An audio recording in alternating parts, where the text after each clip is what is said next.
புதுச்சேரியில் கூட்டணி கட்சியுடன் கலந்து பேசி மக்களவைத் தேர்தலில் என்ஆர் காங்கிரஸ் போட்டியிடுவது குறித்து அறிவிப்பு வெளியிடப்படும் என முதலமைச்சர் ரங்கசாமி தெரிவித்துள்ளார். புதுச்சேரியில் ஒரே ஒரு மக்களவைத் தொகுதி உள்ளது. இதில் ஆளும் என்ஆர் காங்கிரஸ் பாஜக கூட்டணி ஆட்சியில் பாஜக போட்டியிட தயாராகி வருகிறது. பாஜகவின் மேலிட பொறுப்பாளர் நிர்மல்குமார் சுரானா 2 தினங்களுக்கு மட்டும் முதலமைச்சர் ரங்கசாமியை சந்தித்து கட்சி நிலைப்பாட்டை தெரிவித்தார். இதன் தொடர்ச்சியாக புதுச்சேரி என்ஆர் காங்கிரஸ் கட்சி அலுவலகத்தில் கட்சியின் நிறுவனரும் முதலமைச்சருமான ரங்கசாமி தலைமையில் நிர்வாகிகளின் ஆலோசனைக் கூட்டம் இன்று நடைபெற்றது. 45 நிமிடங்கள் நடைபெற்ற இந்த கூட்டத்தில் அமைச்சர் லட்சுமி நாராயணன், துணை சபாநாயகர் ராஜவேலு, சட்டமன்ற உறுப்பினர், நிர்வாகிகள் கலந்து கொண்டனர்.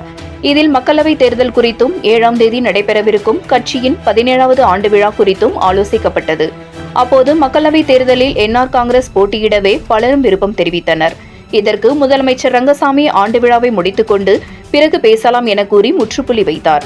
கூட்டத்தின் முடிவில் செய்தியாளர்களை சந்தித்த அவர் கட்சியின் ஆண்டு விழா குறித்து பேசியதாக தெரிவித்தார். மக்களவைத் தேர்தலில் என்ஆர் காங்கிரஸ் போட்டியிடுமா என்ற கேள்விக்கு கூட்டணி கட்சிகளுடன் கலந்து பேசி முடிவெடுக்கப்படும் என முதலமைச்சர் ரங்கசாமி தெரிவித்தார். 7 கிரீன் நியூஸ் செய்திகளுக்காக புதுச்சேரி செய்தியாளர் ஜெயக்குமார்.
பாஜக மேலிட பொறுப்பாளர்கள் சந்திச்சாங்க சார்.